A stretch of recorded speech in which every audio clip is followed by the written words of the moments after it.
ಭಾರತಕ್ಕೆ ಪೌರಾಣಿಕ ಅರ್ಥವನ್ನು ಕೊಟ್ಟರೆ ಭೌಗೋಳಿಕ ಇತಿಹಾಸವನ್ನು ಕೂಡ ಹೇಳಿದರೆ, ಆದರೆ ಇವತ್ತು ಭಾರತವನ್ನು ರಾಜಕೀಯವಾಗಿ ಯಾವ ರೀತಿಯಾಗಿ ತಾವು ನೋಡ್ತೀರಿ ಅಂತ. ಯಾಕೆಂತಂದರೆ ಇವತ್ತು ಭಾರತದಲ್ಲಿ ಹಿಂದಿನ ರಾಜತಂತ್ರಗಳು, ರಾಜನೀತಿಗಳು ಇವತ್ತು ಎಲ್ಲಾದರೂ ಅನ್ವಯ ಆಗ್ತಾ ಇದೆ ಅಂತ ಅನ್ಸುತ್ತಾ ಗುರುಜಿ ನಿಮಗೆ? ವಾಸ್ತವಿಕವಾಗಿ ನೋಡಿ, ಭಾರತವನ್ನು ಕಟ್ಟಿದವರು ಯಾರು? ನಾವು ಅದನ್ನು ವಿಚಾರ ಮಾಡಬೇಕು. ಇವತ್ತು ನಾವು ಭಾರತೀಯರಾಗಿ ಪ್ರತಿಯೊಂದಕ್ಕೆ ನಾವು ಆಧಾರವನ್ನು ಕೊಡುವುದು ಎಲ್ಲಿಂದ? ವೇದದಿಂದ, ಪುರಾಣದಿಂದ ಅಲ್ವಾ, ಇತಿಹಾಸದಿಂದ. ಈ ನೋಡಿ, ದ್ವಾಪರ ಯುಗದ ಅಂತ್ಯದ ತನಕವೂ ಕೂಡ ನಮ್ಮಲ್ಲಿ ಋಷಿ ಪರಂಪರೆ ಎನ್ನುವಂಥದ್ದು ಬೆಳ್ಕೊಂಡು ಬಂತು. ಇವತ್ತು ನಾವು ಯಾವುದೇ ಒಂದು ಶಾಸ್ತ್ರವನ್ನ, ಒಂದು ತೀರ್ಥಕ್ಷೇತ್ರವನ್ನ ಯಾವುದಕ್ಕೂ ಆದರೂ ಒಂದು ಬೆಲೆಯನ್ನು ಕೊಡ್ತಾ ಇದ್ದೇವೆ ಅಂತಂದ್ರೆ ಅದನ್ನ ನಿರ್ಮಾಣ ಮಾಡಿರತಕ್ಕಂಥ ಋಷಿಗಳಿಂದ. ಈಗ ಒಂದು ತೀರ್ಥಕ್ಷೇತ್ರ ಅಂತ ನಾವು ಹೇಳ್ತೇವೆ. ತೀರ್ಥ ಅಂದ್ರೆ ಯಾವುದಕ್ಕೆ ತೀರ್ಥ ಅಂತ ಕರೆದ್ವಿ?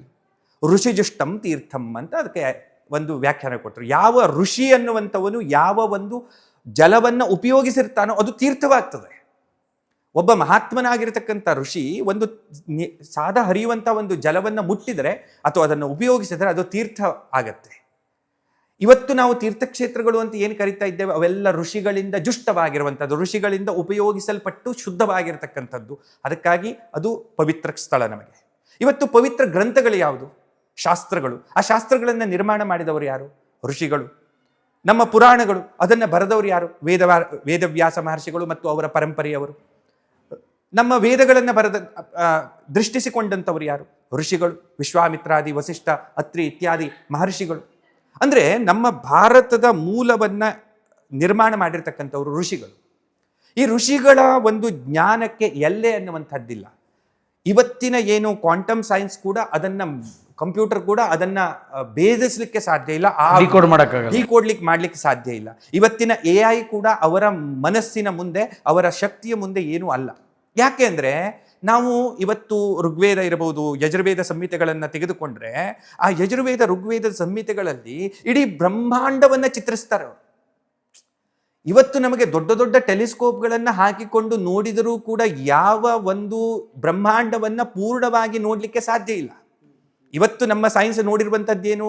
ನಮ್ಮ ಸೌರಮಂಡಲ ನೋಡಿದೆ, ಆಮೇಲೆ ಮಿಲ್ಕಿ ವೇಯ ಕೆಲವು ಭಾಗಗಳನ್ನು ನೋಡಿದೆ. ಸಂಪೂರ್ಣ ಮಿಲ್ಕಿ ವೇಯನ್ನು ಇನ್ನೂ ಕೂಡ ನಮ್ಮ ಹತ್ರ ಕ್ಯಾಪ್ಚರ್ ಮಾಡ್ಲಿಕ್ಕೆ ಆಗಲಿಲ್ಲ. ಆದರೆ ಒಬ್ಬ ಋಷಿ, ಅದಕ್ಕೆ ಕ್ರಾಂತ ದೃಷ್ಟೋ ಋಷಿ ಅಂತ ಒಂದು ಮಾತು ಬರುತ್ತೆ. ಮಂತ್ರದೃಷ್ಟಾರೋ ಋಷಿ ಅನ್ನುವಂಥದ್ದು ಒಂದು ಮಾತಿದೆ, ಕ್ರಾಂತ ದೃಷ್ಟ ಋಷಿ ಅಂತನೂ ಒಂದು ಮಾತಿದೆ. ಕ್ರಾಂತ ಅಂತಂದ್ರೆ ಏನು? ಎಲ್ಲ ಇಲ್ಲದ ದೃಷ್ಟಿ ಇರುವವನು, ಬೌಂಡ್ರಿ ಇಲ್ಲ. ಋಷಿಯ ಒಂದು ಶಕ್ತಿಗೆ, ಋಷಿಯ ದೃಷ್ಟಿಗೆ, ಋಷಿಯ ಮನಸ್ಸಿನ ಶಕ್ತಿಗೆ ಅದಕ್ಕೆ ಒಂದು ಎಲ್ಲೆ ಅನ್ನುವಂಥದ್ದು ಇಲ್ಲ, ಬೇಲಿ ಇಲ್ಲ. ಅವನು ಏನನ್ನ ಕೂಡ ದೃಷ್ಟಿಸಿಕೊಳ್ಳಬಹುದು, ಏನನ್ನ ಕೂಡ ನೋಡಬಹುದು. ಅಂತಹ ಬುದ್ಧಿವಂತನಾಗಿರ್ತಕ್ಕಂಥ ಒಬ್ಬ ವ್ಯಕ್ತಿ ಆತ. ಅಂದ್ರೆ ತನ್ನ ಒಳಗೆ ಇಡೀ ಬ್ರಹ್ಮಾಂಡವನ್ನ ಕಂಡಂತಹ ವ್ಯಕ್ತಿ, ಬ್ರಹ್ಮಾಂಡವನ್ನ ತನ್ನ ದಿವ್ಯ ಶಕ್ತಿಯಿಂದ ನೋಡಿ ಸಾಕ್ಷಾತ್ಕರಿಸಿಕೊಂಡಂಥ ವ್ಯಕ್ತಿ. ಇಂತಹ ವ್ಯಕ್ತಿಗಳು ಭಾರತವನ್ನ ಕಟ್ಟಿದ್ರು. ಆ ಭಾರತದಲ್ಲಿ ಅವರು ಎಂದೂ ಕೂಡ ಈ ಪ್ರಜಾತಂತ್ರ ಅನ್ನುವ ವಿಷಯವನ್ನ ತಂದಿಲ್ಲ. ನೀವು ಯಾವುದೇ ಸ್ಮೃತಿಗಳನ್ನು ನೋಡಿ, ಇವತ್ತು 18 ಸ್ಮೃತಿಗಳಿದ್ದಾವೆ, 18 ಪುರಾಣಗಳಿದ್ದಾವೆ, 18 ಸಂಹಿತೆಗಳಿದ್ದಾವೆ, 18 ಧರ್ಮಸೂತ್ರಗಳಿದ್ದಾವೆ, ಚತುರ್ವೇದಗಳಿದ್ದಾವೆ, ಷಡ್ ದರ್ಶನಗಳಿದ್ದಾವೆ. ಇವೆಲ್ಲ ಗ್ರಂಥಗಳನ್ನ, ಭಾರತೀಯ ಸನಾತನ ಧರ್ಮದ ಗ್ರಂಥಗಳನ್ನು ತೆಗೆದು ನೋಡಿ, ಎಲ್ಲೂ ಕೂಡ ನಮಗೆ ಪ್ರಜಾತಂತ್ರದ ವಿಚಾರ ಬರೋದಿಲ್ಲ. ನಮ್ಮಲ್ಲಿ ಇರುವಂತಹದ್ದು ಹಿಂದೆ ನೋಡಿ, ರಾಮನಂತ ಮಹಾನ್ ರಾಜನಾದರು, ವಸಿಷ್ಠರಂತ ಉದಾತ್ತ ಋಷಿಗಳಾದರು, ವಿಶ್ವಾಮಿತ್ರರಂತ ಉದಾತ್ತ ವ್ಯಕ್ತಿಗಳಾದರು. ಇಡೀ ಜಗತ್ತನ್ನೇ, ವಸುದೈವ ಕುಟುಂಬಕಂ, ಇಡೀ ಜಗತ್ತೇ ನಮ್ಮ ಕುಟುಂಬ ಅಂತ ತಿಳಿದುಕೊಳ್ಳುವಷ್ಟರ ಮಟ್ಟಿಗೆ ವಿಶಾಲವಾದಂತಹ ಒಂದು ವಿಚಾರವನ್ನೇ ಇಟ್ಟುಕೊಂಡಂಥವರು. ಆಮೇಲೆ ಸಹನಾಭವತು ಸಹನೋಭುನಕ್ತು ಅಂತ ಹೇಳಿ ಎಲ್ಲರೂ ಕೂಡಿ ಬದುಕೋಣ ಅಂತ ಒಂದು ತಮ್ಮ ವಿಚಾರವನ್ನು ಮಂಡಿಸಿರ್ತಕ್ಕಂಥವ್ರು. ಆದರೆ ಅವರು ಎಂದೂ ಕೂಡ ಜಗತ್ತಿನಲ್ಲಿ ಪ್ರಜಾತಂತ್ರ ಬರಲಿ ಅಂತ ಹೇಳಲೇ ಇಲ್ಲ. ಯಾವ ಗ್ರಂಥದಲ್ಲಿಯೂ ಕೂಡ, ಭಾರತೀಯ ಯಾವ ಗ್ರಂಥದಲ್ಲಿಯೂ ಪ್ರಜಾತಂತ್ರ ಇಲ್ಲ. ನಮ್ಮಲ್ಲಿ ಹೇಳಿರುವಂತಹದ್ದೇನು? ಯಥಾ ರಾಜ ತಥಾ ಪ್ರಜಾ. ಅದೇ ಈಗ ಇವತ್ತಿನ ಅವಾಂತರಗಳಿಗೆ ಕಾರಣವಾಗಿರತಕ್ಕಂಥದ್ದು ಅದೇ. ಇವತ್ತು ಒಬ್ಬ ವ್ಯಕ್ತಿ ಜ್ಞಾನಿಯಾಗಿರಬಹುದು, ಅಜ್ಞಾನಿಯಾಗಿರಬಹುದು, ಧರ್ಮಿಯಾಗಿರಬಹುದು, ಅಧರ್ಮಿಯಾಗಿರಬಹುದು, ವಿದ್ಯಾವಂತನಾಗಿರಬಹುದು, ಅವಿದ್ಯಾವಂತನಾಗಿರಬಹುದು, ಅವನು ಸಾತ್ವಿಕನಾಗಿರಬಹುದು, ತಾಮಸಿಯಾಗಿರಬಹುದು, ಅಥವಾ ಅವನು ಒಬ್ಬ ಆ, ಒಬ್ಬ ಕೈದಿಯಾಗಿರಬಹುದು, ಅವನು ಅಪರಾಧಿಯಾಗಿರಬಹುದು, ಏನಾದರೂ ನೀವು ರಾಜನಾಗಬಹುದು. ಇದಕ್ಕೊಂದು ಮಾನದಂಡ ಬೇಕಲ್ಲ. ಮಾನದಂಡ ಇದ್ದಾಗ ನೋಡಿ, ನಮಗೆ ಗೊತ್ತಿದೆ, ನಿಮಗೂ ಗೊತ್ತಿದೆ, ರೈಲ್ವೆಯಲ್ಲಿ ಮುಖ್ಯವಾಗಿರುವಂತಹದ್ದು ಇಂಜಿನ್ ಹೆಂಗೆ ಹೋಗುತ್ತೆ ಹಾಗೆ ಎಲ್ಲ ಡಬ್ಬಿಗಳು ಹೋಗ್ತವೆ, ಬೋಗಿಗಳು ಹಾಗೆ ಹೋಗ್ತವೆ. ರಾಜ ಅಂದ್ರೆ ಯಾರು? ಒಂದು ವ್ಯವಸ್ಥೆಯನ್ನು ನಡೆಸುವಂತಹ ಒಂದು ಶಕ್ತಿ.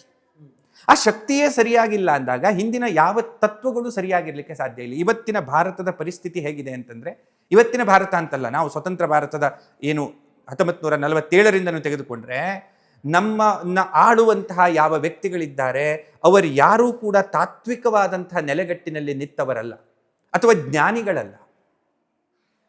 ಆದರೆ ದ್ವಾಪರಾಯುಗದ ಅಂತ್ಯದ ತನಕ ನಾವು ನೋಡಿದ್ರೆ ಅಲ್ಲಿ ಇರತಕ್ಕಂತಹ ರಾಜತಂತ್ರ ಹೇಗಿತ್ತು ಅಂದ್ರೆ, ಒಬ್ಬ ರಾಜನಿದ್ರೆ ಅವನ ಹಿಂದುಗಡೆ ಜ್ಞಾನಿಗಳಾಗಿರ್ತಕ್ಕಂಥ ಅವನ ಗುರುಗಳು ಅವನಿಗೆ ಮಾರ್ಗದರ್ಶಕರಾಗಿ ನಿಲ್ತಾ ಇದ್ರು, ಉಪದೇಶ ಮಾಡ್ತಾ ಇದ್ರು. ಆಮೇಲೆ ಅವನಿಗೆ ಒಂದು ಧರ್ಮ ಇರ್ತಿತ್ತು, ರಾಜಧರ್ಮ ಅಂತ ಇರ್ತಿತ್ತು. ಆ ರಾಜಧರ್ಮವನ್ನ ಅವನು ಏನನ್ನ ಮೀರಿದ್ರು ರಾಜಧರ್ಮವನ್ನ ಮೀರುವಂತಿಲ್ಲ. ಇದು ಭಾರತೀಯ ಸನಾತನವಾಗಿರತಕ್ಕಂಥ ಪರಂಪರೆ. ಆದರೆ ಇವತ್ತಿನ ಪರಂಪರೆಯಲ್ಲಿ ರಾಜಧರ್ಮ ಇಲ್ಲ, ರಾಜನನ್ನ ಕೇಳುವವರಿಲ್ಲ, ಹೇಳುವವರು, ರಾಜಗುರುಗಳಿಗಂತೂ ಅಸ್ತಿತ್ವವೇ ಇಲ್ಲ. ರಾಜನಿಗೆ ಯಾರು ಗುರುಗಳೇ ಇರೋದಿಲ್ಲ. ಇವತ್ತು ಗುರು ಅನ್ನುವಂತಹ ತತ್ವ ಅನ್ನುವಂತಹದ್ದು ನಮ್ಮ ಭಾರತದಲ್ಲಿ ತನ್ನ ಸಂಪೂರ್ಣವಾದಂತಹ ಒಂದು ಅಸ್ತಿತ್ವವನ್ನೇ ಕಳೆದುಕೊಂಡು ಬಿಟ್ಟಿದೆ ನನ್ನ ಪ್ರಕಾರ. ಇವತ್ತು ನಾವು ಗುರು ಅನ್ನುವಂಥದ್ದು ಎಲ್ಲರಿಗೂ ಕರಿತೇವೆ. ಈಗ ನಿಮ್ಮ ಬೆಂಗಳೂರು ಕಡೆಯಲ್ಲಿ ಅಡ್ಡಾಡಿದ್ರೆ ಏನು ಗುರು, ಆರಾಮಿದೆಯಾ ಅಂತ ಕೇಳ್ತಾರೆ. ಆ ಗುರು ಅನ್ನುವಂಥ ಶಬ್ದಕ್ಕೆ ಒಂದು ಕವಡೆ ಕಾಸಿನ ಬೆಲೆ ಇವತ್ತಿನ ಸಮಾಜದಲ್ಲಿ ಇಲ್ಲ. ಸಿಕ್ಕವನು ಗುರು ಆಗಬಹುದು. ಇನ್ನು ನಾಳೆ ನೀವು ಗುರು ಆಗಬೇಕು ಅಂತಂದ್ರೆ ಏನಿಲ್ಲ, ನನ್ನ ಹಾಗೆ ಒಂದು ಕಾವಿ ಬಟ್ಟೆ ಹಾಕೊಳ್ಳಿ, ಅಡ್ಡಾಡಿ ನೀವು ಗುರುಗಳಾಗಿ. ಆದರೆ ಗುರು ಆಗಲಿಕ್ಕೆ ನಿನಗೆ ಒಳಗಿನಿಂದ ಏನು ನಿನಗೆ ಶಕ್ತಿ ಇದೆ, ನಿನ್ನ ತಪಸ್ಸೇನಿದೆ, ನಿನ್ನ ವಿದ್ಯೆ ಏನಿದೆ, ನಿನ್ನ ಅಧ್ಯಯನ ಏನಿದೆ, ಇದು ಯಾವುದಕ್ಕೂ ಬೆಲೆ ಇಲ್ಲ. ಇವತ್ತು ಯಾರು ಬೇಕಾದರೂ ಗುರು ಆಗ್ಬೋದು. ಹಾಗಾಗಿ ನಮಗೆ ನಮ್ಮ ಭಾರತದಲ್ಲಿ ಇವತ್ತು ಇರುವಷ್ಟು ಪಂಥಗಳು, ಮತಗಳು ಜಗತ್ತಿನಲ್ಲಿ ಎಲ್ಲೂ ಇಲ್ಲ.